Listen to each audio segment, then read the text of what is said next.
heard that Nike stocked about 14,000 of these, and that is an unconfirmed report, but they sold out in less than a minute. If that's any indication of what a Caitlin Clark signature shoe will do, I think Nike better continue to get on it and get ready to launch this brand. These things is some fire. I'm telling you, where there's smoke, there is fire, and these things is hitting so hard.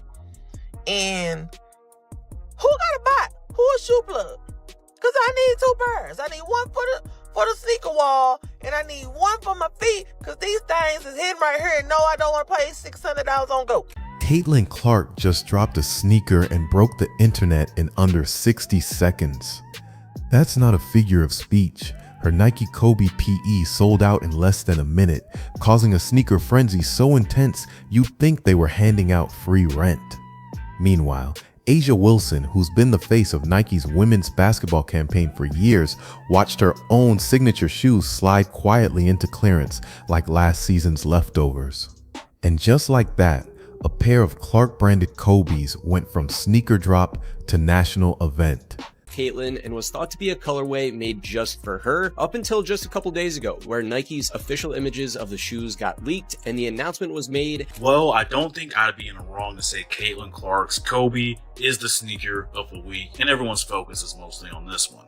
If you really wanted that shoe, I hope you put your footwork in, because there's supposedly only 13,000 pairs on Sneakers App tomorrow. Combine that with a really high resale value, I expect this shoe to be a relatively difficult cop. Fans were literally lining up outside Dick's Sporting Goods, camping out, praying they'd get lucky. On resale sites, prices exploded, and as this viral moment unfolded, so did something else, a storm of fury from Wilson's camp. Because this wasn't just a product release, it was a loud public power shift, and one Nike took way too long to see coming.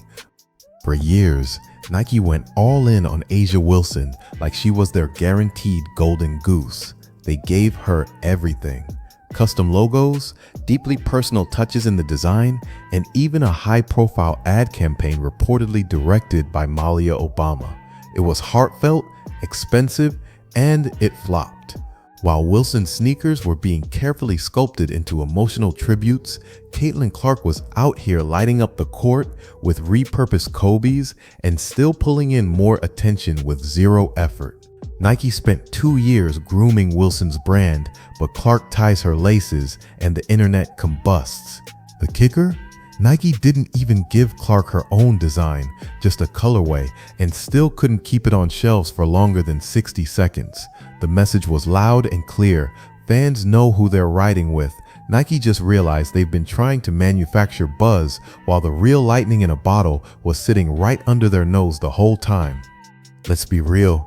Caitlin Clark hasn't even gotten her own signature line yet. No flashy logo, no personal symbols stitched into the sole, just a remix of Kobe's classic silhouette, and even that was enough to send sneaker culture into a frenzy. It's almost comical. While A'ja Wilson got a whole custom blueprint made to honor her family, her roots, and her journey, Clark took a hand-me-down and made it headline news. That Kobe drop wasn't a product launch, it was a cultural moment. Clark didn't need teaser campaigns or a PR rollout. She didn't even promote the shoe that hard. All she did was exist, hoop, and let the hype build itself. Nike released the shoe this morning for $190. That was the going rate for the signature sneaker. Now, I'm here to tell you, as you guys can see right here on Google, just type in Caitlin Clark Kobe 5. StockX, currently right now, they're going for $345. On GOAT, they're going for $386. And Flight Club, you're looking at $375. Must mind you, these sneakers was just released a few hours ago. These sneakers were retail for $190. This is the Caitlin Clark defect. It's the kind of effortless star power you can't fake, the kind Nike used to spot from a mile away. And yet they were over here trying to convince the public that Wilson was the chosen one, while the actual phenomenon was casually hitting logo threes and generating a resale boom. Talk about a missed layup. The moment Clark's Cobes hit Nike's site, it was game over. Not just sold out, obliterated. In under 60 seconds, 13,000 pairs vanished. And the aftermath? Straight chaos. Resale platforms like GOAT, StockX, and Flight Club lit up like slot machines. Prices jumped from the $190 retail tag to $350, then $500, some even pushing $600 before the dust settled. We're talking sneaker culture in full beast mode. People refreshing Nike's site like it was a Taylor Swift tour drop. Meanwhile, Asia Wilson shoes still sitting pretty on the clearance rack. And it's not because hers were bad shoes, it's because you can't force lightning. Clark's got that once-in-a-generation buzz, and sneakerheads know it. When someone's energy moves beyond the hardwood and starts touching culture, that's not marketing, that's magic. And Nike, after trying to force the hype machine elsewhere, finally realized they were late to their own party. Now here's where things get sticky. While the internet was losing its mind over Clark's drop, folks started digging, and what they found didn't sit right. Turns out, Asia Wilson had a secret Nike deal for 2 years. Yep, while publicly throwing shade at Clark, especially in that Time magazine interview, she was quietly getting her own custom sneakers made behind the scenes. That rubbed a lot of fans the wrong way. Why? Because while Caitlyn was getting hammered online, accused of being overhyped and undeserving, Wilson had every chance to step in and say, "Relax, y'all, I got a deal too. Her time's coming, and so is mine." But she didn't. Instead, she played the victim and let the narrative spiral. That silence felt strategic and to some downright petty. Add in Nike's awkward silence during the drama, and it looked like the brand was picking sides without saying a word. And now with Clark's shoes breaking the internet, that whole strategy just backfired. Let's talk about the difference between trying to be iconic and just being iconic. Asia Wilson's rollout was polished to the bone. She had Malia Obama behind the camera, personalized messages on the soles, and branding so thoughtful it could have doubled as a documentary. Everything about her shoe screamed effort, and that's the problem, it screamed. Meanwhile, Caitlin Clark didn't say a word. She just showed up, laced up some modified cobes, and let the world come to her. No dramatic music, no slow motion commercials, just vibes and buckets. And it worked. Nike's been pouring millions into Wilson's image, but Clark walks into the room and the cash registers start harmonizing like a boy band. Wilson needed an army of creatives to build her up. Clark just needs a ball and a logo 3. That's not a diss, it's the reality.